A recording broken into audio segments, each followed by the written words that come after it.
everyone, my name is Amber, welcome back to my channel. Today I'm going to be talking about my most anticipated releases for 2022. So we're at a bit of a different angle today because I am reading everything from my computer and I'm just sick of reading stuff from my tablet, and I thought this would be easier, so this is what I'm going to do. I don't know why I'm explaining this to you, I just am. I have 22, I think, new releases to talk about today. That wasn't on purpose at all, it was a complete accident, and I have decided to split up my new releases, most anticipated new releases, into two. So in this video I'm going to be talking about authors that I'm already aware of or authors that I've been wanting to check out for a while, and in my next video I'll be talking about my most anticipated debut books for 2022 because I split them up last year and I think that worked out quite well for me. I think there is one debut on this list because I wanted to talk about it specifically in the context of it being a really good book, hopefully, rather than a debut book, if that makes any sense. I will also be doing, as usual, my quarterly new releases video in January, so this isn't even all of the books I'm anticipating, this is just my most anticipated, the books that I'm most excited for, that I would kill to obtain. That's going a bit far, but without further ado, let's go on with the books. First of all, we have The River of Silver by S.A. Chakraborty. This is the fourth kind of Daevabad book. It's a bunch of short stories set in the Daevabad world and I'm so excited. So S.A. Chakraborty is one of my favourite authors. Daevabad trilogy is one of my, maybe my all-time favourite trilogy series ever. Absolutely fantastic. It's adult fantasy based on Middle Eastern and North African mythology. It's honestly one of the best things I have ever read, so I would highly recommend checking it out. She has some short stories coming out in March. I think they're coming out on audio first and then they'll be coming out in physical copy in October. I think I've pre-ordered both, of course, because how could I not? Next we have Gallant by V.E. Schwab. I believe this is a YA book by her and she has decided to merge V.E. Schwab and Victoria Schwab, which she was writing under both names, but she's merging them now, I think, maybe because there's been some confusion or she wants to, maybe her marketing team were like, this is going to sell better, I don't know. But this says it's a YA fantasy horror book. I don't really read synopses for books, but I thought I'd tell you about this one to tell you exactly what caught my eye. So it says here that everything casts a shadow, even the world we live in, and with every shadow there is a place where it must touch, a scene where the shadow meets its source. This tale is about the place where the world meets its shadow and the young woman beckoned by both sides. It's The Secret Garden meets Crimson Peak in the standalone novel, perfect for readers of Holly Black and Neil Gaiman. So I don't like either Holly Black or Neil Gaiman as authors, so that part didn't appeal to me, but I love the sound of The Secret Garden meets Crimson Peak. It's basically the Secret Garden part that is appealing to me right now, and I love the sound of weaving in between shadows. I don't know, that just really appeals to me. So this is coming out in March, I believe, March the 1st. I do have a review copy, so I should hopefully be reading it sooner and doing a full review. Next we have an adult thriller, which is The Paris Apartment. This is by Lucy Foley, whose books I've read before. So she wrote The Guest List and The Hunting Party. I really enjoyed both of them. This one is a adult thriller, and I don't read the synopses for those ever, but I know that it's about a person who either moves to Paris or already lives in Paris, and she goes and lives in an apartment and then thrilling things happen. I'm fully expecting to like this one because I really enjoy Lucy Foley's other books. This is coming out on the 22nd of February and I'm so excited. I do have a review copy of this one and I will probably be doing a full review on it as well. Next we have All My Rage by SABAA TAHIR. This is the author of An Ember in the Ashes, which I have read, but I haven't read the rest of the series yet, and I felt kind of lukewarm about An Ember in the Ashes, so I'm not entirely sure I'm going to love this one. And this one is YA contemporary, so there are some things that may be against it, but what I really liked about this one is that it says the story crosses generations and continents. So it starts off in Pakistan, which I think is where the main character's family are from, and then it travels over to the US. I love stories like that. Homegoing by Yazi really introduced me to generational stories that span continents specifically, so I'm really looking forward to reading this one. I think it deals with like grief and loss and things, and I'm so excited. Next we have The Red Palace by June He. So this one is a historical fiction book, and I know that this author writes historical murder mystery thrillers, and I think this is exactly the same. I know that this cover and this title make it sound like a fantasy book, but I'm fairly sure it's a YA historical fiction mystery kind of thing. It's set in South Korea, or Korea, just Korea because it's set in 1758. It says here that the main character is an illegitimate daughter and she has earned a position as a palace nurse. She is suddenly thrust into the dark and dangerous world of court politics when someone murders 4 women in a single night. So it sounds like she has to team up with a policeman to solve these murders, and I'm so excited for this one as well. Honestly, 2022 is looking to be a very good year. I haven't read any other books by this author before, but I do want to do a spotlight video where I read all 3 of her books and see how they compare, because this one in particular sounds really, really good. And I know that The Silence of Bones and The Forest of Stolen Girls have gotten kind of mixed reviews, but everyone seems really excited about this one, so I'm gonna give it a go. This one's coming out in January, so there's not long to wait, but I probably won't be reading it until probably February, March time. Then we have These Deadly Games by Diana Urban. This is a YA thriller as well. This one I think is set in the present day, and I have a review copy of this one too because I am part of the author's street team. I read All Your Twisted Secrets by this author and I really, really enjoyed it. That was her debut that came out right at the beginning of the pandemic. I feel like the author was quite stressed about that, as you would be, so I'm quite happy to help support her with her newest release. I'm not really sure what this one's about exactly, something about a game, and I love games in thriller books. I think it's because of Saw, the film movie franchise, to be honest. I'm looking forward to reading this one. Obviously it's coming out on the 1st of February. Then we have The Final Gambit, which is the final book in the Inheritance Games trilogy. I'm so hyped for this one. So I read the Inheritance Games 2 years ago, no, a year and a bit ago. Came out in 2020 and I really enjoyed it. It's a YA thriller, or YA mystery probably. It's not really all that thrilling, it's very mysterious instead. And it's about a girl who suddenly inherits billions of dollars from this mysterious old man who died, and he didn't leave it to any of his biological family members, and she doesn't know why he left it to her. The only thing is she has to go and stay in this mansion of his with some of those family members for a certain period of time before she can actually earn the money and keep it in her own bank account. For now, she's kind of just on his estate. And the trilogy so far has been exploring what her background is, what her mother's background was, and why exactly this old man has suddenly left her a ton of money. So I'm really, really excited about the final book in the trilogy. I've never actually finished a Jennifer Lynn Barnes trilogy before. I've read previous books by her, but I've not finished a series. So I'm very excited to see how she manages to wrap it up, if she does a good job, and I'm really excited to see all of these mysterious things come together. Next we have a psychological thriller, which is an adult book, and that is The Golden Couple by Greer Hendricks and Sarah Pekkanen. So this duo write a lot of adult thrillers. I've only read one in the past and I did enjoy it, and then I was kind of put off by their books because apparently I was put off by the reviews for their books rather, because they weren't as good as their first book, which was The Wife Between Us. I really enjoyed that one, but I haven't read any of the others. I'm looking forward to reading this one though, because it sounds like it's about a marriage counsellor who has to deal with this like problem couple who have been a nightmare and in kind of a broken marriage at the moment. The only thing is, it sounds like the therapist has lost her license, or there's some sort of controversy surrounding her and her therapy. I don't really know, but I like the sound of it. I quite like books and thriller books, especially about therapists. I find them quite amusing and entertaining. This one's coming out on the 8th of March. Next we have Reckless Girls by Rachel Hawkins. This is her second adult thriller book.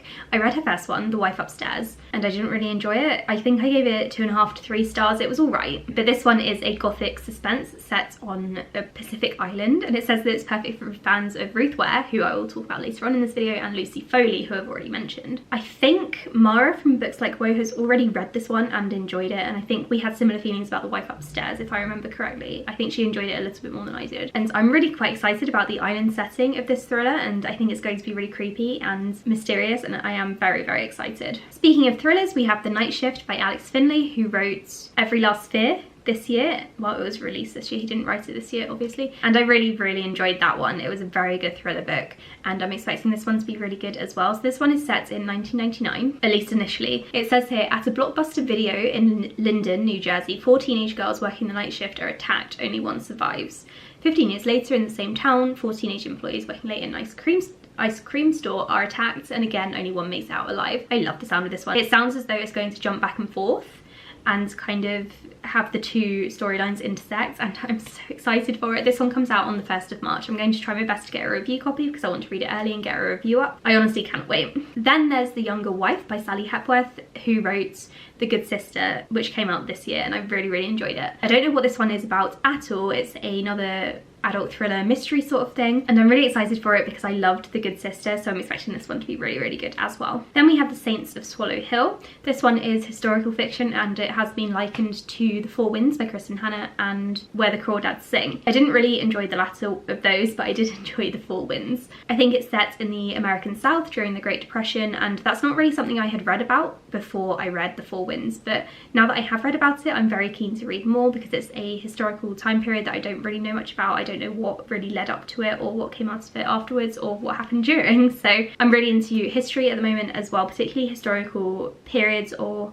places that I haven't really heard much about before. I'm so done with World War II because I studied it so much at school, but I'm really looking forward to reading more about other historical events or time periods around the world. Another one that I want to read is The Weight of Our Sky, which is set in Malaysia, I think. As a side note, that's not really got anything to do with this video, I'm just excited for it. One book that I did put on this list is called How to Love Your Neighbour by Sophie Sullivan. I don't love rom-coms, in fact I struggle with them sometimes, but I have heard quite good things about this author, and I also really like the cover of this one, so I added it to my list. Then there's The Merciless Ones by Namina Forna, which is the sequel to The Gilded Ones. I haven't done a recap of The Gilded Ones yet, and I have honestly forgotten a lot of what happened, so I'm probably going to have to do a reread before I get to this. It's coming out in April because it was pushed back, so I should have some time before I start reading this one. But this is a YA fantasy book.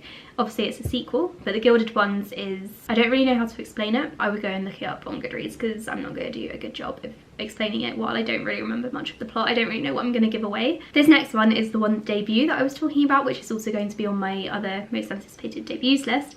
This is How High We Go in the Dark. So the reason that I'm excited about this one is that it's climate fiction, or cli-fi as we're calling it, and that's something that I really want to get more into in the new year. It says here that it begins in 2030, as in the year, and a grieving archaeologist arrives in the Arctic Circle to continue the work of his recently deceased daughter, not released. Permafrost is melting, there's an Arctic plague, something about interstellar starships as well. I love the sound of this one. Like I said, I want to get more into cli-fi in the new year because environmentalism and sustainability is something that I'm quite passionate about. Not that you would know with the amount of books behind me, but that's not the point, and I'm really looking forward to reading this book. Weather Girl by Rachel Lynn Solomon, who is the author, I believe, of The X Talk, and this one is about a TV meteorologist and a sports reporter who, I don't know if they get together or if they help each other get together with someone, with other people, but this sounds like it's going to be similar to The X Talk, which I really do want to read. So I might do a project on Rachel Lynn Solomon's books actually, and read through her entire backlist, or their entire backlist, and see which one I think is best, because I am interested in reading all of them. Dead Silence, which is a sci-fi horror book, and I'm so excited. It's set on a ghost ship and there are unspeakable horrors, and that's all I know about it. I do have a review copy. It's coming out on the 8th of February, and I'm so excited for this one as well. I cannot wait to see how this one turns out. I'm expecting it to be really spooky, and I love the fact that it's a horror book set in space. I need more of those, please. The Long Weekend by Gilly McMillan, or Gilly McMillan, I don't know. This one is an adult thriller. I don't really know much about it. I think it's about 3 couples, 2 bodies, 1 secret. I don't know how that all works, but it's something about an isolated retreat, which is something that I'm really enjoying discovering this year. I really like thriller books that are set in retreats or islands, or, you know, somewhere isolated. I think it's a lot of fun, and it makes it spookier if they're not around people in like a big city or something. So I'm looking forward to reading this one. I have a review copy of this one as well. I'm very lucky to have received all of these. I Must Betray You by Ruta Sepetys. This one is set in Romania in 1989. I think during that period Romania was a communist country. Correct me if I'm wrong, but I think it's about people kind of rebelling against that and coming out of such a regime, I think. I really love this author's historical fiction. Hey Bucky. I think she does a fantastic job with it. I do tend to prefer her World War II fiction to her other stuff, like the current World War, not current, when it's set actually during World War II rather than afterwards or just before. Between Shades of Grey is my favourite of hers, I think, and then Salt to the Sea, second favourite, almost up there with first, I think, but she is such a good author. I love all of her books, and I'm really excited for this one. This one comes out on the 1st of February. I don't have a review copy, so I probably won't be reading it until the 1st of February, but I'm tempted to pre-order it because I do love this author consistently, and I'm expecting it to be fantastic. Real Easy by Marie Rutkowski. This is another adult thriller. I don't know if it's her first adult thriller, maybe. I know that she wrote the Winner's Curse trilogy, which I do own the first book of and I haven't read. That was years and years ago. I think that was YA fantasy. I will get to it eventually, but I think this might be her first adult thriller book. Correct me if I'm wrong. She might have released another one. This one is a murder, about a murder in a strip club, I think. That's all I know about it. I don't need to know anymore because it's a adult thriller. Don't read the synopses for those. Fevered Star by Rebecca Roanhorse. So this one is the sequel to Black Sun, which I really enjoyed. I wasn't expecting to love it as much as I did, but I gave it 4 stars. It's an adult fantasy series. It gets quite dark at times. The first book is kind of generic in the sense of the, like, in terms of the plot, but I love the writing style and I love the characters, so I'm very very much looking forward to reading the sequel. It's not coming out until April. I'm probably going to get to it a little bit later, probably in the summer when I'm properly in the mood for fantasy again. I say as I put a bunch of fantasy books on my January TBR, but I think this is one that I really need to focus on because with the previous book I had to start it a couple of times before I actually got into it, and that's not the fault of the book, it's just the kind of mood I'm in, so I want to make sure that I'm in the correct mood for this one before I start it, because otherwise the same thing will happen. I'll have to keep putting it down. Then we have The Blood Traitor, which is the third book in the Prison Healer series. I don't know if it's a trilogy or if it's the final book. I haven't read the second book yet, but I really enjoyed The Prison Healer. It's a YA fantasy and it's not the most unique fantasy book, but it's written really well, and I thought it was a debut, so I was very impressed by this author. But apparently she has written some other books before. I don't know if she's self-published or indie published, or if she's just released books that haven't been released here in the UK, or if I'm just oblivious. Maybe I am, but it's a very good YA fantasy book and hopefully a good series, and I'm looking forward to reading the second one before I get to this one. Probably my most anticipated book of the year after The River of Silver is The It Girl by Ruth Ware. I love Ruth Ware as an author, as a person. She's also really fun to follow on Twitter. This is an adult thriller book. It has a cover in the US which I really don't like, and I'm hoping the UK cover is going to be better. I think she might be with a new publisher as well, which would explain the difference in the covers. But this is an adult thriller book. I don't know anything about it. I just know that it's Ruth Ware and I really enjoy her writing for the most part. The only book of hers that I haven't loved is The Woman in Cabin 10. I read through all of her books a couple of years ago and I decided which one was best, and I really enjoyed all of them. I will leave that linked actually up above or down below depending on what I remember to do, because I really enjoyed doing that project, and that's kind of what sparked off my series of projects where I read through an author's entire backlist and sort of just spotlight on them. So yeah, I'm expecting to fully love this one because I do really enjoy Ruth Ware's writing. I just hope that it doesn't feel too different now that she's with a different publisher. At least I think she's with a different publisher. Don't quote me on any of this, I don't know what I'm talking about. I hope that it's going to turn out to be just as good. So those are the 22, I think 23, because I added another one while I was talking. I won't tell you which one that was. 23 books that I'm most looking forward to in 2022. Like I said, I'll be back soon with other videos, but also with another most anticipated releases video, because I want to talk about the debut books that I'm most excited for. And I feel like a lot of those are going to be YA, whereas this book was very adult thriller heavy. I didn't include many fantasy books in this either, because I don't really know what I feel like reading in terms of fantasy. I think I'm going to do a video of fantasy books to check out in 2022 or fantasy series to start in 2022, so I can decide how to whittle it down, because my fantasy reading lately has just been completely off the rails. It's not normal for me to not like fantasy or not enjoy reading it this much. I just really have to talk myself into getting to my fantasy books, and that never used to happen. I used to love kind of blasting through fantasy series, but maybe now I'm just overwhelmed, I don't know. That's off topic. Thank you so much for watching this video. Let me know which books you're most anticipating in the comments down below. Like and subscribe, and I'll be back in a couple of days with another video. Bye!